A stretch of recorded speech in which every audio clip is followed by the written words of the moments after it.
Noble and heroic stories happen all the time. They cast a warm glow on our unremarkable routines. Our world becomes better and bigger when we let them inspire us. But the story we are about to hear is different, radically different. It doesn't just improve us or our world. It doesn't only take us further or higher. Simply put, it tells us who we are in the eyes of the one who is the first and final reason that we are here. It shows us how far God was willing to go to give us a way back. Just by knowing what happened and why, we are offered a meaning and a purpose for our lives that is greater than ourselves. The truth is, we can't wrap our minds nor our words around what happened. The best we can do is to tell it as plainly and honestly as possible. Our language, our wisdom cannot add to it. No explanation, even with the best intentions, can diminish it, for nothing and no one can make it greater than it already is. God's love is the fullest expression of what is good, shown towards us at all times, but especially in this. While we were still sinners, Christ died for us. In the midst of the world which holds the promise of spring and new life, come to share a story of betrayal and execution. From the business of our lives, from the daily schedule and routine, we have come here on a day that is different. Come hear the tale. Come share the tragedy. And come, sit in the darkness.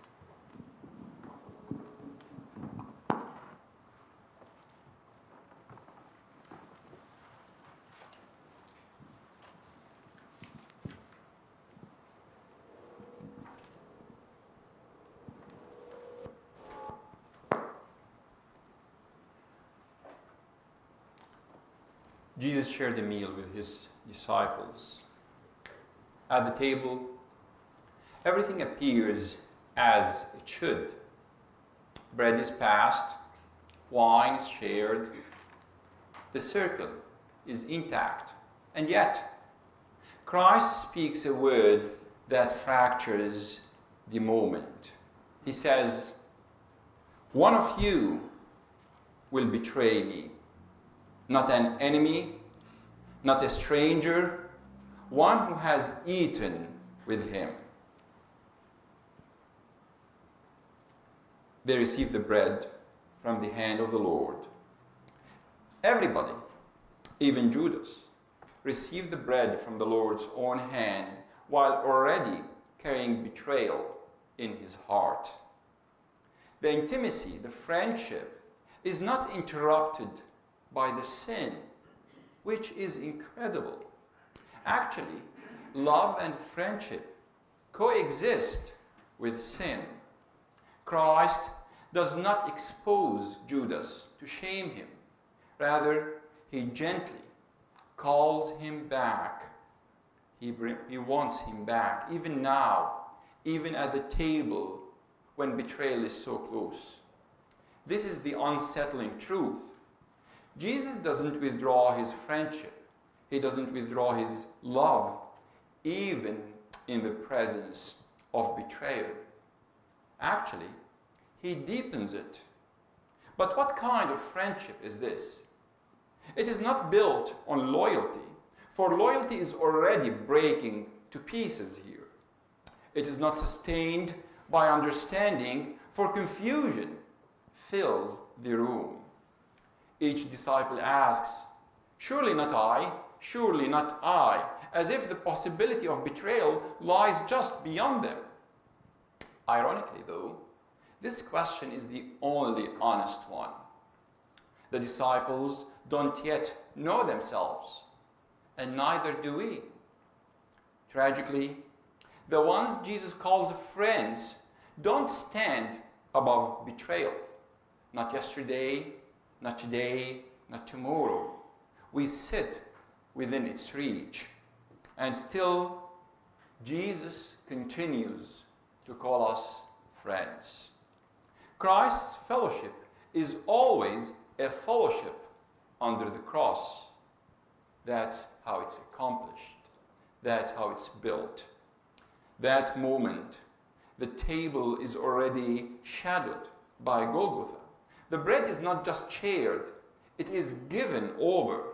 The cup is not just poured, it is poured out. So the question lingers, it stays with us, not only for them, but for all his friends, yesterday and today. Not because we are faithful, but because he is. Are we friends? And he says, you are my friends. Not because we will not fail, but because he will not fail or withdraw his love. The table is set. The word is spoken. The betrayal has begun, and still he invites you and I to sit.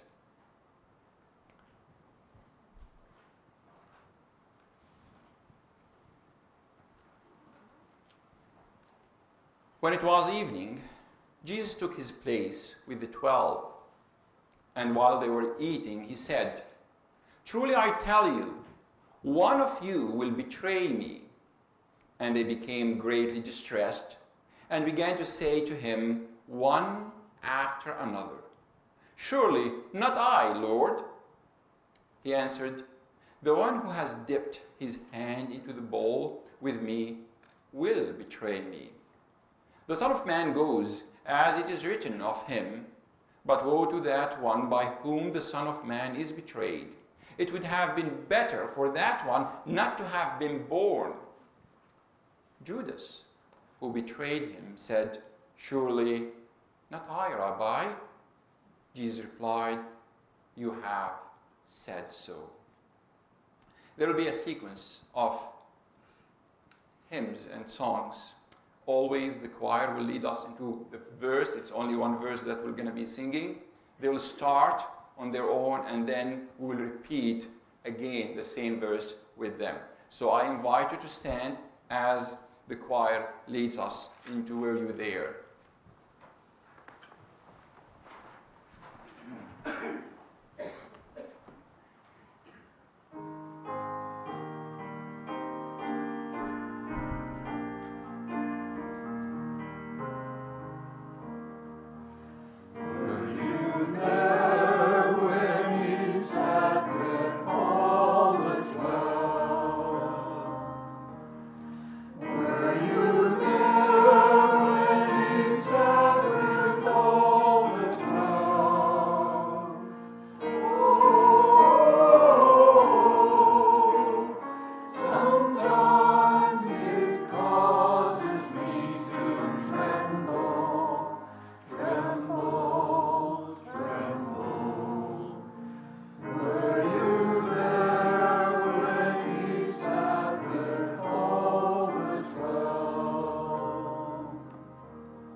Please be seated.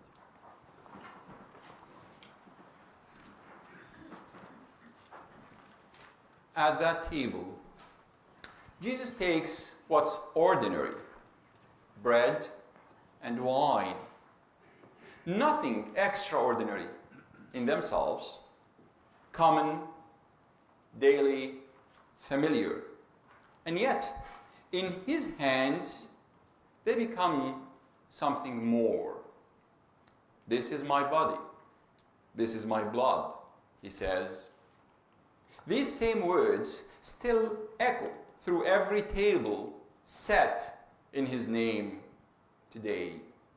This is my body. This is my blood. You see, this is not a metaphor alone, not a symbol emptied of its reality. What is given here is not merely a memory. It is a mystery in which Christ gives himself, wholly and truly. This is a real participation that he invites us to.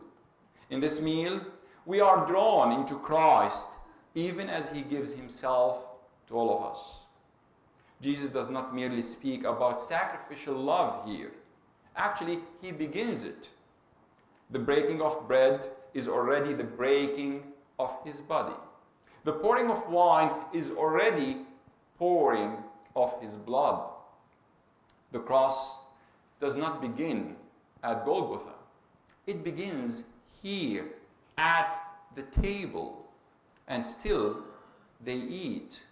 Still they drink. They do not yet understand what they receive is the life of the one who is about to be taken from them.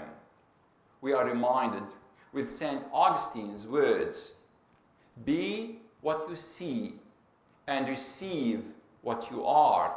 Be what you see and receive what you are. He's telling us, you are receiving what you already are called to become. So be what you see and receive what you are. But they are not yet ready to become what they receive. Not yet ready to be broken. Not yet ready to be poured out. Are you? Remember, this meal is not given to the worthy, but to those who will soon scatter, to those who will deny, to those who will flee away. And still, he invites us to the table. Still, he reaches out to give us the bread and the cup. This is the shape of his love, not withheld until we are faithful, but poured out while we are not. So the table remains before us today, not as an idea, but as a life handed over. When we receive it, we are drawn into the same movement, that is, toward the cross, and eventually giving ourselves, pouring ourselves out.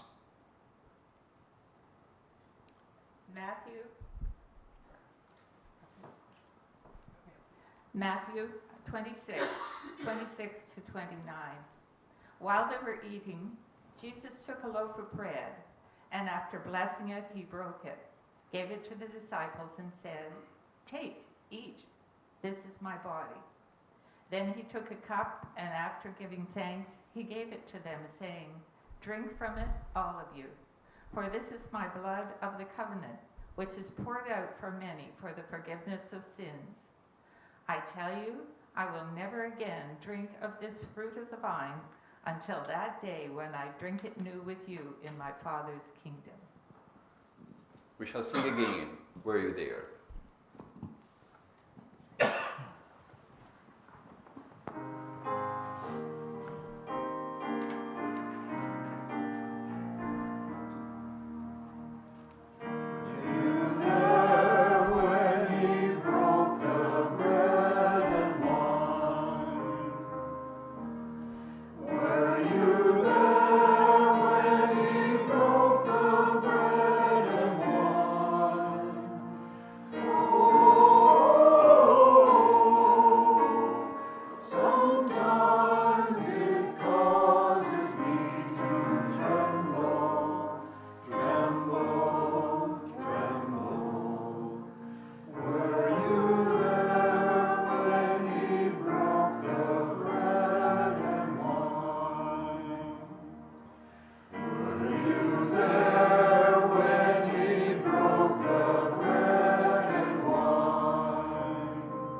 At some point, Jesus rises from the table, not to speak, not to preach, not to teach, but to kneel. The one who knows where he came from and where he's going to does not give a lecture, but takes a towel. Water is poured and feet are washed. This is not a gesture. This is a revelation. This is the moment of the unveiling of God's very being. This is the moment of the unveiling of God's very heart. Not power that rises above, but love that bends low to sinners. Peter resists, just like what we might do. Not out of pride alone, but because this kind of love is unbearable. It makes him uncomfortable. He says, "You will never wash my feet." Because if Jesus does, then everything changes. Everything must change. Washing the feet of the disciples by the Master changes everything. And here's the truth. To receive Christ's service is harder than to serve, because it places us in the position of need, not strength. We would like to do it. We would like to take the initiative. But to be on the receiving end is a reminder that we need grace, that we need compassion all the time. And that's difficult. Jesus replies, "Unless I wash you, you have no share with me." This is not optional. This is participation. To belong to Him is to be served by Him first, something that we readily forget. To belong to Him is to be served by Him first, and then, only then, sent to the world to do the same. But don't miss the moment. These hands that wash will soon be bound. This body that kneels will soon be broken. The basin is already shadowed by the cross. You see, this is what love looks like on its way to death. No resistance, no escape, but surrender, total surrender to the Father's will, given freely, poured out completely. And still, Jesus kneels to wash our feet today.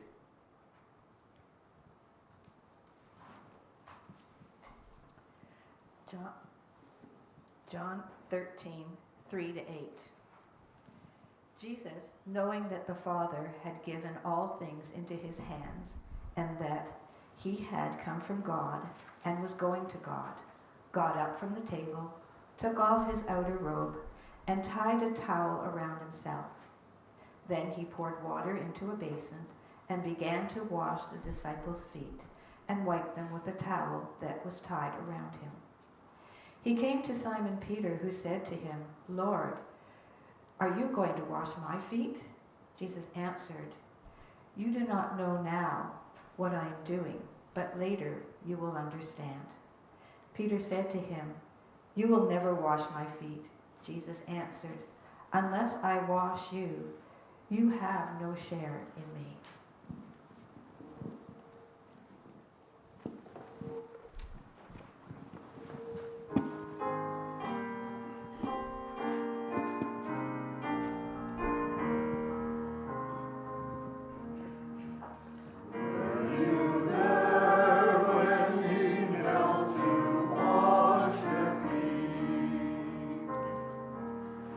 Were you there when he knelt to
Let's pray.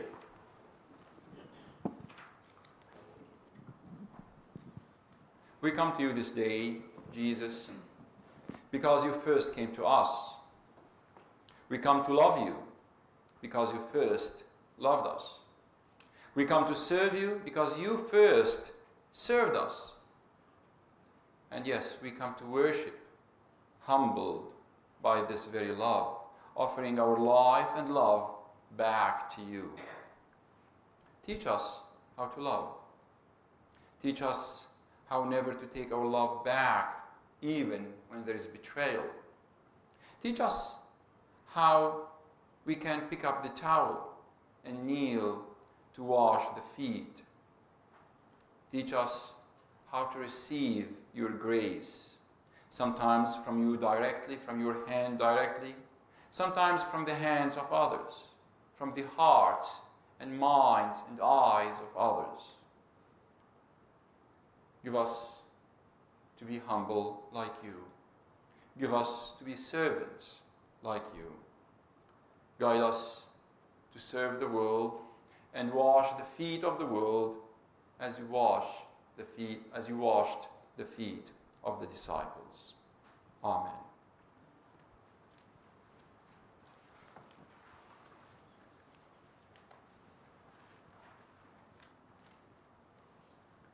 Jesus invites his disciples to this place, a weird place with a weird name.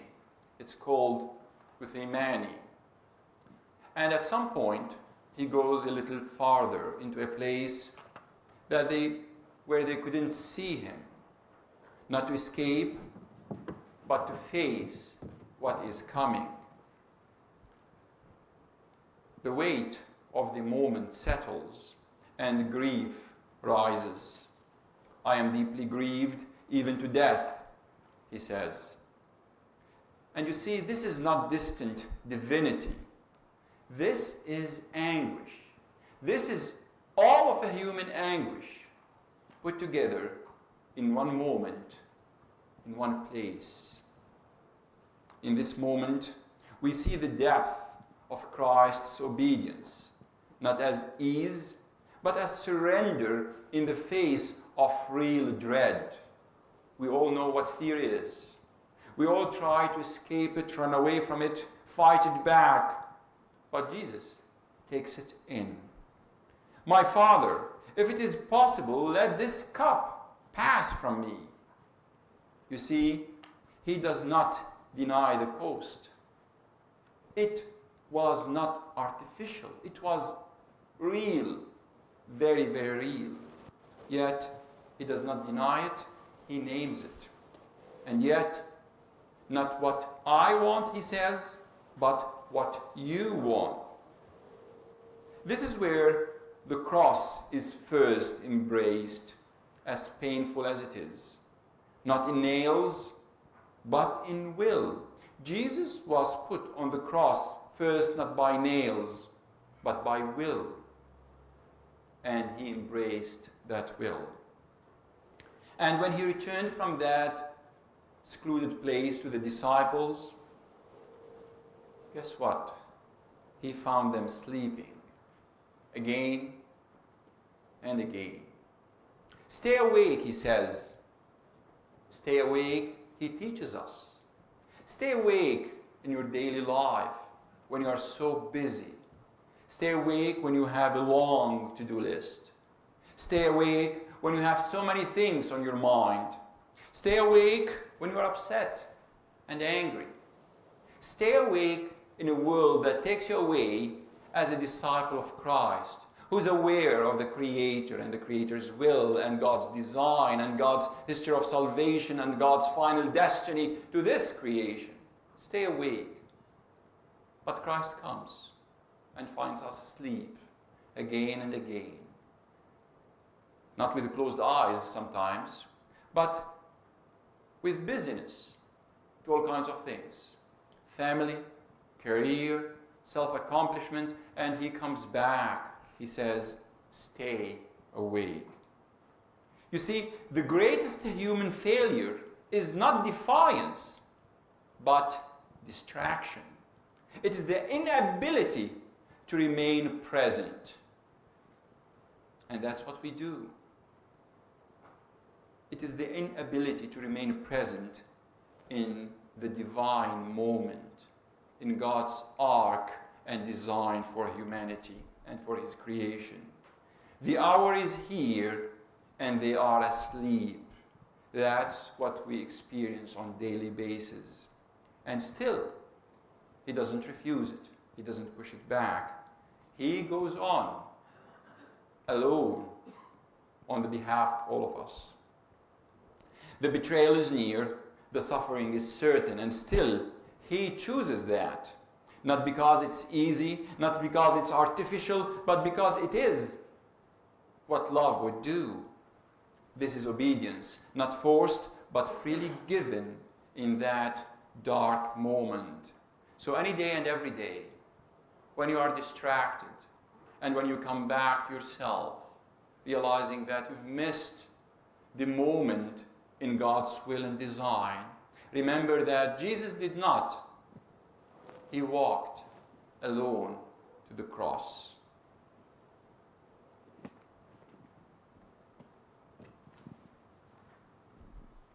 Matthew 26:36-45. Then Jesus went with them to a place called Gethsemane, and He said to His disciples, "Sit here while I go over there and pray." He took with Him Peter and the 2 sons of Zebedee and began to be grieved and agitated. Then He said to them, "I am deeply grieved, even to death. Remain here and stay awake with me." And going a little farther, He threw Himself on the ground and prayed, "My Father, if it is possible, let this cup pass from me. Yet not what I want, but what you want." Then He came to the disciples and found them sleeping. And He said to Peter, "So could you not stay awake with me 1 hour? Stay awake and pray that you may not come into the time of trial. The spirit indeed is willing, but the flesh is weak." Again He went away for the second time and prayed, "My Father, if this cannot pass unless I drink it, your will be done." Again He came and found them sleeping, for their eyes were heavy. So leaving them again, He went away and prayed for the third time, saying the same words. Then He came to the disciples and said to them, "Are you still sleeping and taking your rest? See, the hour is at hand, and the Son of Man is betrayed into the hands of the sinners."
As Jesus is still speaking, they arrive.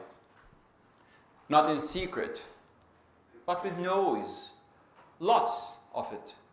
Swords, clubs, torches cutting through the dark. And at the center of all that noise, it was not a blade, it was not a sword, it was not something shiny. At the center of all of that scene is a kiss. How ironical.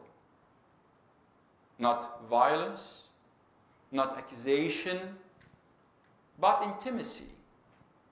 Does that bring to mind our ways in the world? The one I kiss is the man. That was the agreement. A sign of love turned into a signal of betrayal. A sign of love turned into something ugly, into something hurtful, into an act of betrayal. Judas' betrayal is not only about him. It's not only treachery, but distortion. It's a love that has lost its taste, its truth. It had to be seen and felt and realized by everybody that what's being broken here is love, just like in a family. The first thing that breaks is not this or that. It's not money or land. It's not title or place. It is love. It breaks first. But it has so many ways to show itself. The first thing that was broken in creation was love. The first thing that was broken on the cross was love. And it had to be so we could see it. Jesus was handed over with a kiss. Judas draws near. "Greetings, Rabbi." And he kisses him. And Jesus answers and delivers this most interesting word. He says, "Friend," as if he was asking, "Friend." You see, they were friends. They were friends. He called him. He taught him. They laughed together. They just had dinner together. They were so close that Judas put his hand in the same plate. "Greetings, Rabbi," and he kisses him. Jesus answers, "Friend." Even here, Christ does not strip Judas of dignity. He names him as he has always known him, even as the betrayal is carried out. Friend. If we only could hear that word in our ears every time we do the same, knowing that Christ does not ever take that from you, no matter how far you go. This is the unbearable tension. The one who betrays is still addressed as friend. Because this love is not withdrawn at this moment. It's just wounded. It hurts, but it remains.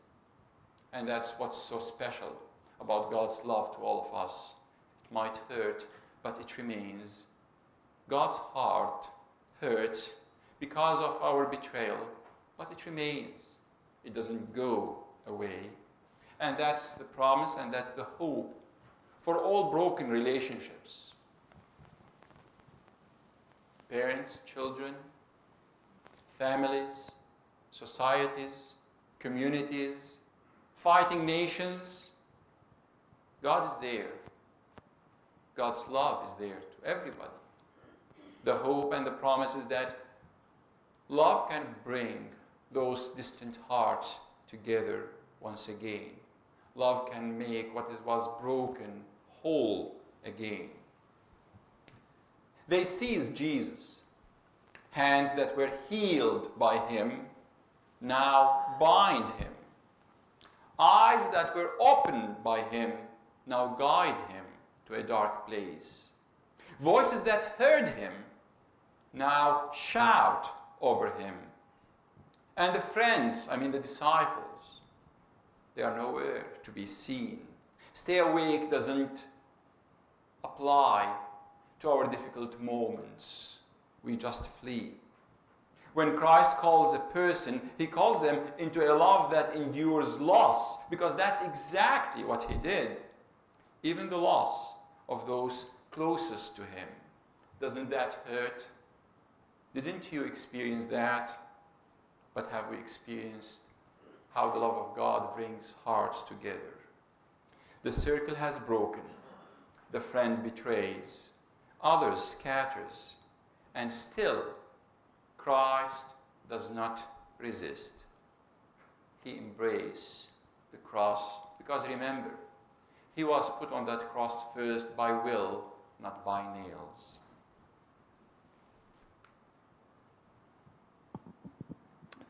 Matthew chapter 26, verses 47 to 50 and 55 and 56. While he was still speaking, Judas, one of the 12, arrived. With him was a large crowd with swords and clubs, from the chief priests and the elders of the people. Now the betrayer had given them a sign, saying, "The one I will kiss is the man. Arrest him." At once he came up to Jesus and said, "Greetings, Rabbi," and kissed him. So Jesus said to him, "Friend, do what you are here to do." Then they came and laid hands on Jesus and arrested him. At that hour, Jesus said to the crowd, "Have you come out with clubs and swords to arrest me as though I were a bandit? Day after day I sat in the temple teaching, and you did not arrest me. But all this has taken place so that the scriptures of the prophets may be fulfilled." Then all the disciples deserted him and fled.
Mockery was not the background music to the scene. It was not something artificial added on. It is not a minor detail that we wouldn't care for. You see, mockery somehow defines the tension between God's ways and our ways.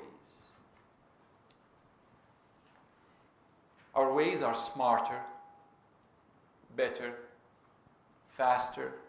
We know how to cut corners. We know how to emerge as winners. We know how to escape hurt. And even when we do, when it's hurting, we put a smile on our face so we just don't look as losers. Whereas on the other side, there are you see the true losers. They carry crosses.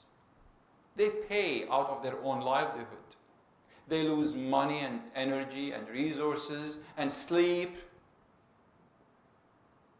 Mockery is those big question marks that the world can't but ask. And when you see how big it is, and how deep and wonderful and loving and reconciling it is, you mock it. Because you defend yourself. You defend your way of living. You defend winning. You defend accumulating. You defend climbing first the hill and claiming yourself the king of the hill. But that's not what Jesus did. You see, they took Jesus inside. A robe is thrown over him. A crown is pressed down. A reed is placed in his hand. How fitting. How similar to what we do today, to faith, to commitment, to faithfulness. We mock it all the way. They give him a robe, a crown, and a reed. And what does he do? He kneels.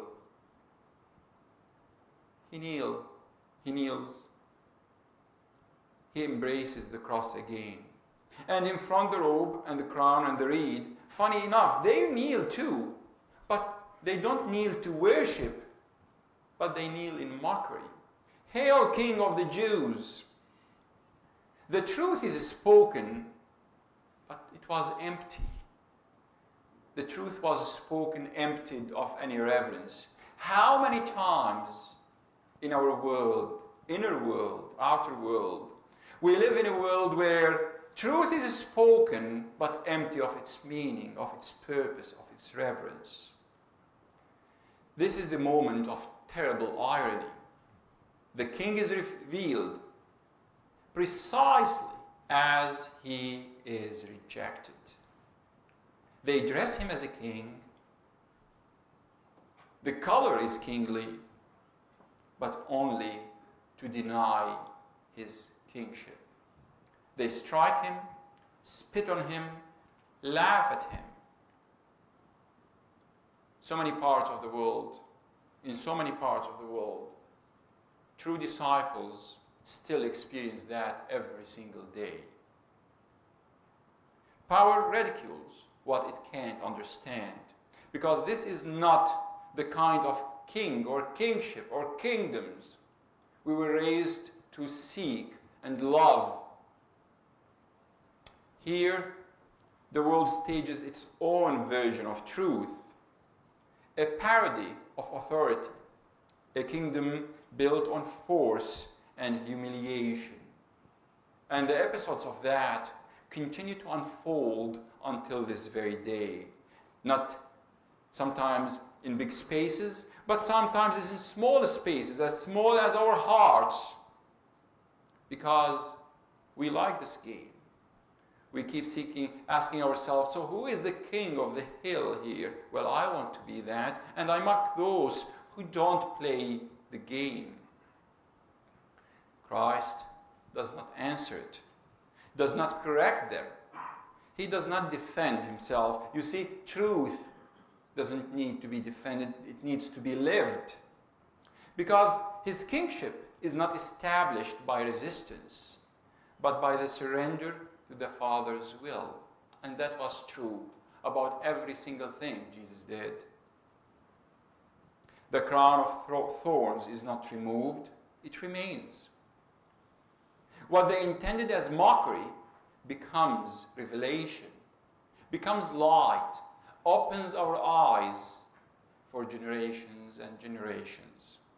This is the kind of king he is, not robed in glory, but clothed in shame, not lifted in honor, but struck and scorned. And it hurts us today, but we forget that we do to him the same thing. And still, he endures, not because he must, but because he wills. This is love under the weight of rejection. This is kingship on the way to the cross.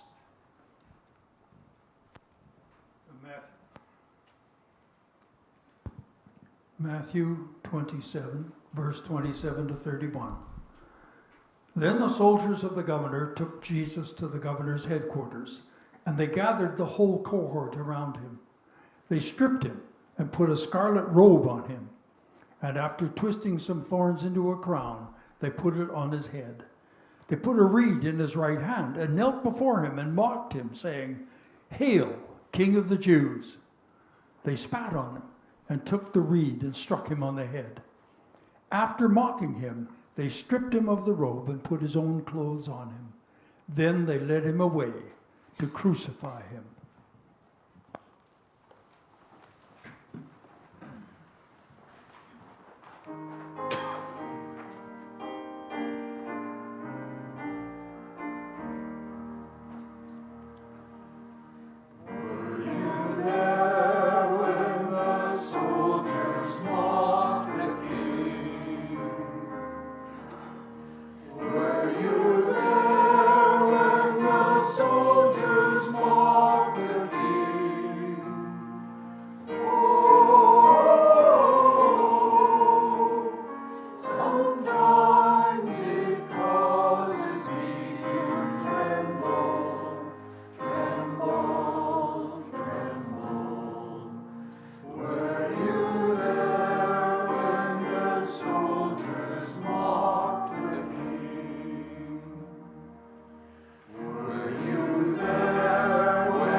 Gather round.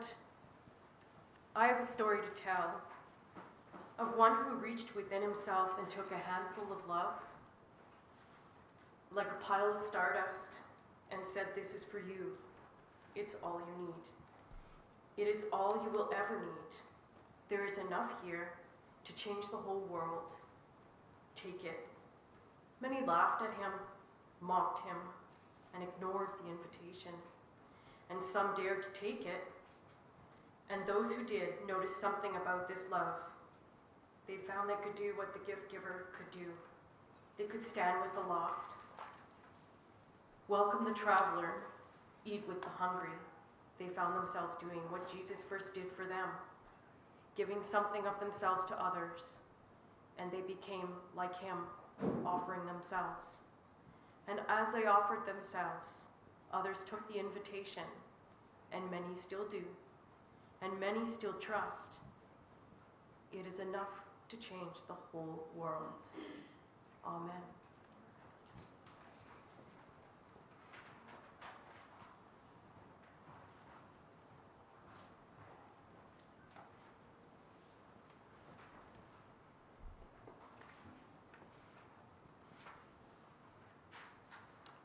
On the cross, Jesus says the hardest words ever, and I mean ever. He says, "Eli, Eli, lima sabachthani." My God, why have you forsaken me? Is he losing faith? Is he doubting? This is not loss of faith. It is the depth of it. This is the greatest mystery, as church fathers teach us. God would enter into abandonment, because this is the truest human experience when we experience abandoned even by our Creator. Look at the eyes of a child who lost their parents even for a few seconds. Those eyes will tell you about abandonment. Lost totally lost, no anchor of any kind.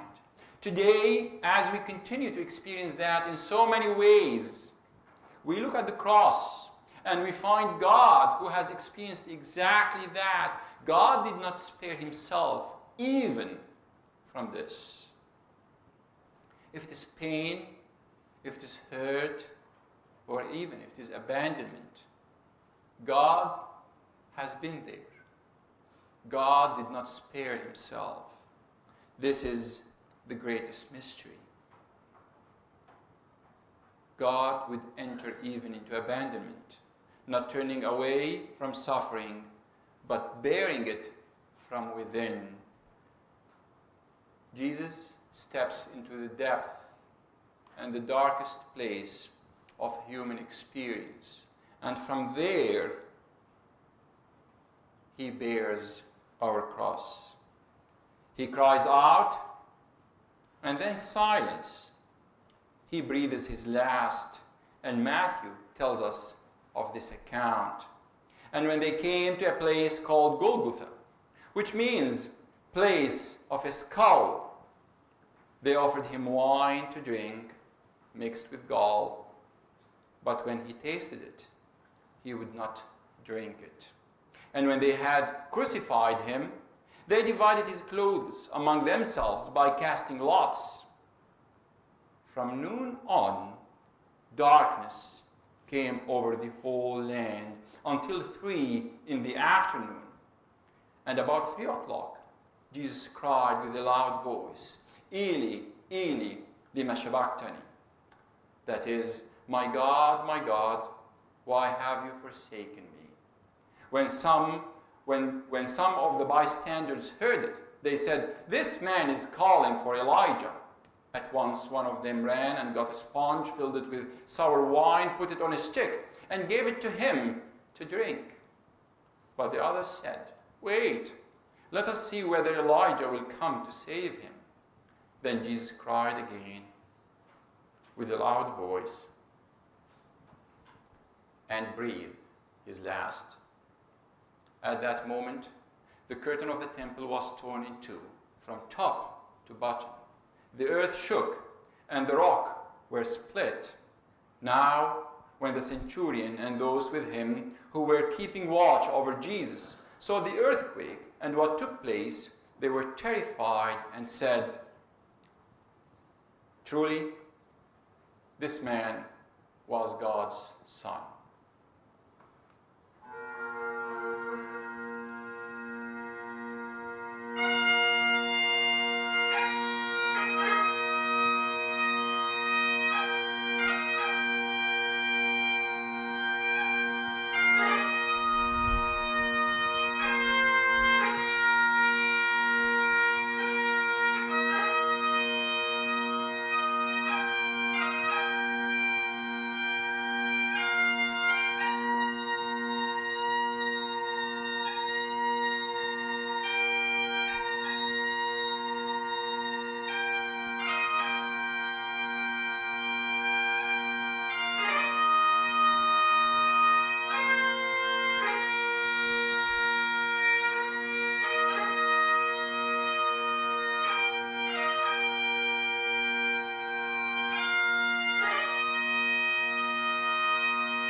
Noble and heroic stories happen all the time.